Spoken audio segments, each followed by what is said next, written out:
ഒരുപക്ഷെ നമ്മുടെ നാട്ടിലെ ചെറിയ ബിസിനസ്സുകളെ മുതൽ വൻകിട ബിസിനസ്സുകളെ വരെ വലിയ രീതിയിൽ സ്വാധീനിക്കാൻ ശക്തിയുള്ള ഒരു ടെക്നോളജി ആയിരിക്കും ആർട്ടിഫിഷ്യൽ ഇൻ്റലിജൻസ്. ആ ഒരു മാറ്റം പലപ്പോഴും നമ്മുടെ ഇൻഡസ്ട്രിയിൽ കണ്ടു തുടങ്ങിയിട്ടുണ്ട്. എന്തെല്ലാം മാറ്റങ്ങളാണ് ഈ ആർട്ടിഫിഷ്യൽ ഇൻ്റലിജൻസ് വഴി നമ്മുടെ ബിസിനസ്സിൽ വരാനായിട്ട് പോകുന്നത്? എന്തെല്ലാം പുതിയ ബിസിനസ് ആശയങ്ങൾ ഈ ആർട്ടിഫിഷ്യൽ ഇൻ്റലിജൻസിന് മുൻനിർത്തിയിട്ട് പുതുതായിട്ട് വരാനായിട്ടുള്ള സാധ്യതയുണ്ട്? ഈ കാര്യങ്ങളെക്കുറിച്ചെല്ലാം നമ്മൾ വ്യക്തമായിട്ട് മനസ്സിലാക്കേണ്ടതുണ്ട്. ബിസിനസ് ചെയ്യുന്ന നിങ്ങളെ സംബന്ധിച്ചിടത്തോളം ഡെഫിനറ്റ്ലി ഈ ഒരു വിഷയം മനസ്സിലാക്കേണ്ടത് വളരെ അനിവാര്യമാണ്. എങ്ങനെയെല്ലാം നിങ്ങളുടെ ബിസിനസ്സിനെ ഈ ആർട്ടിഫിഷ്യൽ ഇൻ്റലിജൻസ് വരുന്ന വർഷങ്ങളിൽ എന്നുള്ളതല്ല, വരുന്ന മാസങ്ങളിൽ സ്വാധീനിക്കാൻ പോകുന്നുണ്ട്. നമുക്ക് മനസ്സിലാക്കാം. ഈ കാര്യത്തെക്കുറിച്ച് കൂടുതൽ സംസാരിക്കുന്നത് ജീവനായിരിക്കും. കുറച്ച് വർഷങ്ങൾക്ക് മുമ്പ് കൊമേഴ്സ് എന്ന് പറഞ്ഞിട്ടുള്ള ഒരു ടേം വന്ന സമയത്ത് പലരും ചിന്തിച്ചിട്ടുണ്ടായിരുന്നു, അയ്യോ ഇതൊന്നും ഞങ്ങളെ ബാധിക്കില്ല, അല്ലെങ്കിൽ ഞങ്ങൾ ഇതിലേക്ക് എൻ്റർ ചെയ്യണം എന്നുള്ള കാര്യം.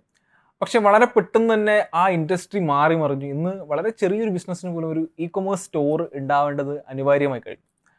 ഇത്തരത്തിലൊരു കാലഘട്ടത്തിൽ നിന്ന് നമ്മൾ AI-യുടെ ഒരു യുഗത്തിലേക്ക് മാറുകയാണ്. ഈ കഴിഞ്ഞ ഒരു വർഷം 2022 AI ഡെവലപ്മെൻറ്റിൽ വൻതോതിലുള്ള ഒരു ഇൻഡസ്ട്രി ആയിട്ട് വളർന്നിട്ടുണ്ട്. എസ്പെഷ്യലി സാധാരണക്കാരന് വരെ യൂസ് ചെയ്യാൻ പറ്റുന്ന രീതിയിലുള്ള പ്ലാറ്റ്ഫോമുകൾ ഇവോൾവ് ചെയ്തു. തീർച്ചയായിട്ടും ഇത് സാധാരണക്കാരൻ്റെ കയ്യിലേക്ക് എത്തുന്ന സമയത്ത് അതിൻ്റെ ഗ്രോത്ത് വളരെ ഫാസ്റ്റ് ആയിരിക്കും. അതൊരു എൻഡ് യൂസർ പ്രൊഡക്റ്റിലേക്ക് മാറാൻ തുടങ്ങിയിട്ടുണ്ട്.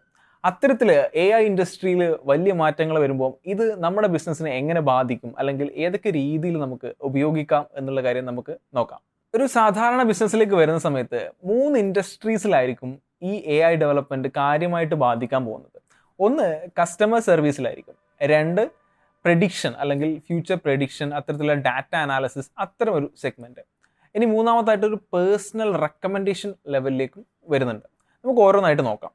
ആദ്യം തന്നെ കസ്റ്റമർ സർവീസിലേക്ക് നമുക്ക് പോകാം.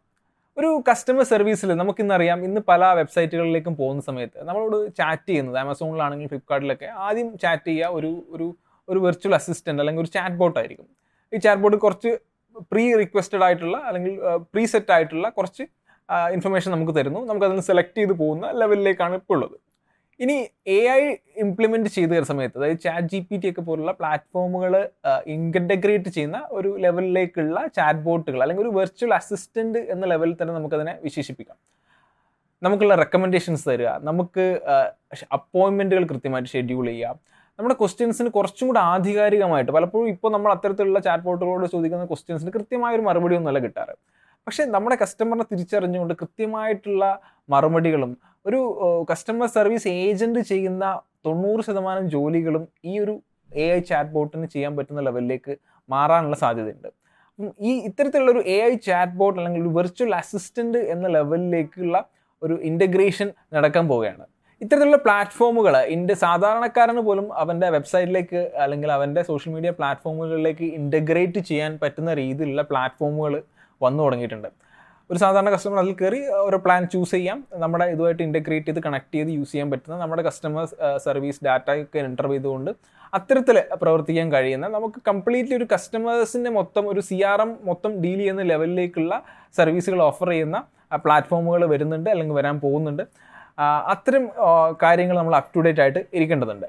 ഇതിൽ തന്നെ വരുന്ന മറ്റൊരു ഏരിയയാണ് സെൻറ്റിമെൻ്റൽ അനാലിസിസ് എന്ന് പറയാം. അതായത് നമ്മുടെ കസ്റ്റമേഴ്സ് നമ്മുടെ സോഷ്യൽ മീഡിയ പ്ലാറ്റ്ഫോമുകളിൽ, വെബ്സൈറ്റുകളിലൊക്കെ ചെയ്യുന്ന ആക്ടിവിറ്റീസ് ഉണ്ട്. അവർ പോസ്റ്റിന് ലൈക്ക് ചെയ്യുന്നുണ്ട്, കമൻറ്റ് ചെയ്യുന്നുണ്ട്, നമ്മുടെ വെബ്സൈറ്റിൽ ടൈം സ്പെൻഡ് ചെയ്യുന്നുണ്ട്, ചില പെർട്ടിക്കുലർ വെബ്സൈറ്റിൽ ചില പെർട്ടിക്കുലർ പേജുകളിൽ അവർ അധിക സമയം സ്പെൻഡ് ചെയ്യുന്നുണ്ട്, അവരുടെ മൗസ് മൂവ്മെൻറ്റ്, ഇത്തരത്തിലുള്ള കാര്യങ്ങളൊക്കെ ട്രാക്ക് ചെയ്തുകൊണ്ട് ഇതിൻ്റെ ഡാറ്റ അനലൈസ് ചെയ്തുകൊണ്ട് ഈ കസ്റ്റമറുടെ സെൻറ്റിമെൻറ്റ്സ് അല്ലെങ്കിൽ ഈ കസ്റ്റമറിന് നമ്മുടെ ബ്രാൻഡിനോടുള്ള ഫീലിങ്സ് മനസ്സിലാക്കുക, അവന് ഇൻട്രസ്റ്റഡ് ആയിട്ടുള്ള പ്രൊഡക്ട്സ് ഏതൊക്കെയാണെന്ന് മനസ്സിലാക്കുക, അത്തരത്തിലൊരു സെൻറ്റിമെൻ്റൽ അനാലിസിസ് നടത്തുന്ന ഒരു ടെക്നോളജി അല്ലെങ്കിൽ അത്തരത്തിൽ സെൻറ്റിമെൻ്റൽ അനാലിസിസ് നടത്തുന്ന രീതിയിലുള്ള കാര്യങ്ങൾ ഇവോൾവ് ചെയ്ത് വരുന്നുണ്ട്. ഇത്തരത്തിൽ ചെയ്യുന്നത് കൂടി നമുക്ക് കൂടുതൽ കസ്റ്റമറെ മനസ്സിലാക്കാൻ, നമ്മുടെ ബ്രാൻഡ് വാല്യൂ അല്ലെങ്കിൽ ബ്രാൻഡ് ഇമാജ്, നമ്മുടെ കസ്റ്റമേഴ്സിന് അദ്ദേഹത്തിൻ്റെ പേഴ്സണൽ റെക്കമെൻഡേഷൻ അനുസരിച്ചുള്ള പ്രൊഡക്ട്സ് കാണിക്കുക, ഇതിൽ ഒരു സെൻറ്റിമെൻ്റൽ അനാലിസിസിലൂടെ സാധിക്കുന്നതാണ്. ഇത് നമ്മൾ നേരെ കണക്ട് ചെയ്യുന്നത് ഞാൻ ആദ്യം പറഞ്ഞ രണ്ടാമത്തെ ഓപ്ഷനാണ്, അതായത് ഡാറ്റ അനാലിസിസ് ആൻഡ് പ്രിഡിക്ഷൻ. ഈ ഡാറ്റകളിൽ നിന്നൊക്കെ നമ്മളെ കസ്റ്റമർ ഇടുന്ന പോസ്റ്റിലെ ലൈക്ക് മുതൽ, അവരിടുന്ന കോമൻറ്റ് മുതൽ, അവർ നമ്മളോട് കമ്മ്യൂണിക്കേറ്റ് ചെയ്യുന്ന മുതൽ, അവരുടെ പർച്ചേസ് ഹിസ്റ്ററി മുതലുള്ള എല്ലാ ഡാറ്റയും കഴിഞ്ഞ കുറച്ച് വർഷങ്ങളായിട്ടുള്ള നമ്മുടെ സെയിൽസിൻ്റെ ഡാറ്റ മുഴുവൻ എടുത്തുകൊണ്ട് നമുക്ക് പ്രിഡിക്ഷൻസ് നടത്താം. നമ്മൾ റീറ്റെയിൽ സെക്ടറിലാണെങ്കിലും ഹോൾസെയിലാണെങ്കിലും ഒക്കെ നമുക്ക് വരുന്ന സെയിൽസ് എത്രയായിരിക്കും, നമ്മളെ പ്രൊജക്ഷൻസ് പ്രെഡിക്റ്റ് ചെയ്യാം.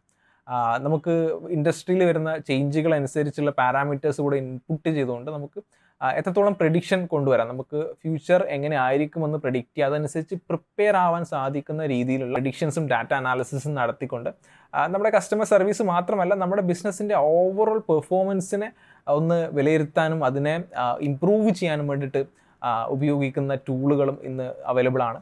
അപ്പോൾ ഇത്തരത്തിലുള്ള ടൂളുകൾ അല്ലെങ്കിൽ ഇത്തരത്തിലുള്ള ബിഗ് ഡാറ്റ അനാലിസിസ് വളരെ വേഗത്തിൽ തന്നെ വലിയ കമ്പനികളൊക്കെ നടത്തുന്നുണ്ട്. ഇനി ഇത്തരത്തിൽ ചെറിയ കമ്പനികൾക്ക് നടത്താൻ പറ്റുന്ന പ്ലാറ്റ്ഫോമുകളും തീർച്ചയായിട്ടും ഉടൻ തന്നെ വരുന്നുണ്ടാവും. അപ്പോൾ അത്തരം പ്ലാറ്റ്ഫോമുകളും ബിസിനസ്സുകാർക്ക് വളരെ ഉപകാരപ്രദമായേക്കാം. ഇനി അവസാനമായിട്ട് ഞാൻ ആദ്യം പറഞ്ഞ പേഴ്സണൽ റെക്കമെൻഡേഷൻസ്, അതായത് നമ്മുടെ ഓരോ കസ്റ്റമറിനനുസരിച്ച് ഉള്ള റെക്കമെൻഡേഷൻസ്. ഇന്ന് നമുക്ക് വരുന്ന പല റെക്കമെൻഡേഷൻസും പലപ്പോഴും നമ്മുടെ കുക്കീസ് റീഡ് ചെയ്തിട്ട് അത്തരത്തിൽ നമ്മളെ പ്രീവിയസ് പർച്ചേസൊക്കെ ബേസ് ചെയ്തുകൊണ്ടാണ്. ഇത് കുറച്ചും കൂടെ എഫിഷ്യൻ്റ് ആയിട്ട് നമ്മുടെ ആക്റ്റീവായിരിക്കുന്ന ടൈം മുതൽ, ഇന്നും പല ഇമെയിൽ മാർക്കറ്റിംഗ് ആപ്ലിക്കേഷനുകൾ നോക്കിയാൽ മനസ്സിലാവും, നമ്മൾ ഇപ്പോൾ സെൻഡ് ചെയ്യണോ അല്ലെങ്കിൽ പിന്നെ സെൻഡ് ചെയ്യണോ അല്ലെങ്കിൽ ഒപ്റ്റിമൈസ് ആയിട്ട് സെൻഡ് ചെയ്യണോ എന്ന് ചോദിക്കും. അതായത് ഒപ്റ്റിമൈസ് എന്ന് പറഞ്ഞു കഴിഞ്ഞാൽ ഈ കസ്റ്റമർ ഏറ്റവും അധികം ആക്റ്റീവായിരിക്കാൻ സാധ്യതയുള്ള സമയമൊക്കെ നോക്കി സെൻഡ് ചെയ്യുന്ന രീതിയിലുള്ള ഇൻ്റർഫേസുകൾ അല്ലെങ്കിൽ ഇത്തരത്തിലുള്ള ആൽഗോറിതംസ് ഡെവലപ്പ് ചെയ്ത് വരുന്നുണ്ട്. അപ്പം ഓരോ കസ്റ്റമറിനെ ഇൻഡിവിജ്വലായി കണ്ടുകൊണ്ട് അവർക്ക് വേണ്ടുന്ന അവരുടെ ഇൻട്രസ്റ്റും ഒക്കെ നോക്കിക്കൊണ്ടുള്ള പ്രൊഡക്റ്റുകൾ റെക്കമെൻഡ് ചെയ്യുക, അതനുസരിച്ചുള്ള ഇമെയിൽസ് അയക്കുക, അവരെപ്പോഴായിരിക്കും ഇന്ന സോഷ്യൽ മീഡിയയിൽ ആക്റ്റീവ് ആയിരിക്കുക, ആ ടൈം അനുസരിച്ച് അവർക്ക് മെസ്സേജസ് അയക്കുക, അല്ലെങ്കിൽ അതനുസരിച്ചുള്ള പോസ്റ്റുകൾ ഇവരുടെ ഫീഡിലേക്ക് വിടുക, അത്തരത്തിലുള്ള കാര്യങ്ങളൊക്കെ ചെയ്യാൻ ഒരു പേഴ്സണാലിറ്റി ബേസ്ഡ് മാർക്കറ്റിംഗ് ഒക്കെ വളരെ നല്ല രീതിയിൽ ചെയ്യാൻ സാധിക്കുന്ന ലെവലിലേക്ക് ഇത്തരത്തിലുള്ള മോഡലുകൾ മാറിയിട്ടുണ്ട്. അപ്പം ഒരു വളരെ പേഴ്സണലൈസ്ഡ് ആയിട്ടുള്ള എക്സ്പീരിയൻസ് തരാൻ വേണ്ടിയിട്ട് ഇത്തരം AI ഡെവലപ്മെൻറ്റുകൾ തീർച്ചയായിട്ടും നമ്മുടെ ഇൻഡസ്ട്രിയെ സഹായിക്കുന്നതായിരിക്കും. ഒപ്പം തന്നെ റിപ്പീറ്റഡ് ആയിട്ട് വരുന്ന ടാസ്കുകളൊക്കെ ചെയ്യുന്ന ജോബുകൾ ഈ AI പലപ്പോഴും റീപ്ലേസ് ചെയ്തേക്കാം. നമ്മുടെ സ്റ്റാഫിൻ്റെ എണ്ണം പലപ്പോഴും കുറഞ്ഞേക്കാം അല്ലെങ്കിൽ കുറയ്ക്കേണ്ട ആവശ്യം വന്നേക്കാം. അതേസമയം ഈ ഇൻഡസ്ട്രിയിൽ പുതിയ സ്റ്റാഫുകൾ അപ്പോയിൻമെൻറ്റ് ചെയ്യേണ്ടിയും വരും. അത്തരത്തിൽ നോക്കുന്ന സമയത്ത് ഈ ഒരു ബിസിനസ്സിൻ്റെ ഓവറോൾ എല്ലാ മേഖലകളിലേക്കും ഈ ഒരു AI ഒരു കടന്നുകയറ്റം ഉണ്ടാവാം. അപ്പോൾ അതിന് നമ്മൾ ഇന്നേ പ്രിപ്പയർ ആയി ഇരുന്നേ പറ്റൂ. ഒരുപക്ഷെ നമുക്ക് ഇപ്പോൾ ഇത് ഇംപ്ലിമെൻറ്റ് ചെയ്യാൻ റെഡി ആയിട്ടുണ്ടാവില്ല, നമ്മളെ ടെക്നോളജിയും അല്ലെങ്കിൽ നമ്മളും റെഡി ആയിട്ടുണ്ടാവില്ല. പക്ഷേ നമ്മൾ അതിന് വേണ്ടിയിട്ട് ഇന്നേ തയ്യാറായിരിക്കേണ്ടതുണ്ട്. അതിനൊന്ന് ഏറ്റവും ഇമ്പോർട്ടൻ്റ് ആയ കാര്യം, ഈ ഏരിയയിൽ നടക്കുന്ന ഡെവലപ്മെൻറ്റ്സ് നമ്മളൊന്ന് മനസ്സിലാക്കി വെക്കുക, നമുക്കത് എങ്ങനെ അപ്ലൈ ചെയ്യാമെന്നുള്ള കാര്യങ്ങൾ ആലോചിക്കുക. അതൊക്കെ അപ്ലൈ ചെയ്യാൻ പറ്റുന്ന കമ്പനികൾ അതിനുള്ള തയ്യാറെടുപ്പുകൾ ഇപ്പം തന്നെ തുടങ്ങി വെക്കേണ്ടതുണ്ട്. ഒരു ബിസിനസ്സിൻ്റെ എല്ലാ മേഖലകളിലും അതിൻ്റെ കോസ്റ്റ് റിഡക്ഷൻ മുതൽ അതിൻ്റെ എഫിഷ്യൻസി കൂട്ടുന്നത് മുതൽ അതിൻ്റെ പ്രൊഡക്ടിവിറ്റി മുതൽ എല്ലാ കാര്യങ്ങളിലേക്കും AI വലിയ തോതിൽ മാറ്റങ്ങൾ വരുത്താൻ പോവുകയാണ്. അപ്പോൾ അതിന് നിങ്ങൾ ഇപ്പോൾ തന്നെ ഒരുങ്ങിയിരിക്കുക, അത്തരം അപ്ഡേറ്റ്സുകൾക്ക് വേണ്ടിയിട്ട് കാത്തിരിക്കുക. മറ്റൊരു വീഡിയോയിൽ ഉടൻ കാണാം. This is Jeevan signing off. ഒരു ലോഗോ ചെയ്ത് കഴിഞ്ഞാൽ ബ്രാൻഡിങ് ആയോ? ഒരു വെബ്സൈറ്റ് ചെയ്ത് കഴിഞ്ഞാൽ ബ്രാൻഡിങ് ആയോ? ഒരു പാക്കേജ് ഡിസൈൻ ചെയ്ത് കഴിഞ്ഞാൽ ബ്രാൻഡിങ് ആയോ? ബ്രാൻഡ് എന്നാൽ ഒരു ഉൽപ്പന്നത്തെക്കുറിച്ചോ സ്ഥാപനത്തെക്കുറിച്ചോ ഒരു വ്യക്തി കേൾക്കുന്ന സമയത്ത് ആ വ്യക്തിയുടെ മനസ്സിലുണ്ടാകുന്ന പോസിറ്റീവായിട്ടുള്ള ഇമോഷനാണ്. ഈ ഇമോഷനെ ബേസ് ചെയ്തിട്ടാവണം ലോഗോവും വെബ്സൈറ്റും പാക്കേജ് ഡിസൈനും കോണ്ടന്റും ഇത്തരത്തിലുള്ള എല്ലാ കാര്യങ്ങളും നിർമ്മിക്കേണ്ടത്. എങ്കിൽ മാത്രമേ ലോങ് റണ്ണിൽ നിങ്ങൾക്ക് നിങ്ങളുടെ ബിസിനസ്സിനെ വളർത്താൻ കഴിയത്തുള്ളൂ. നിങ്ങൾക്കും ഒരു ബ്രാൻഡ് നിർമ്മിക്കാം.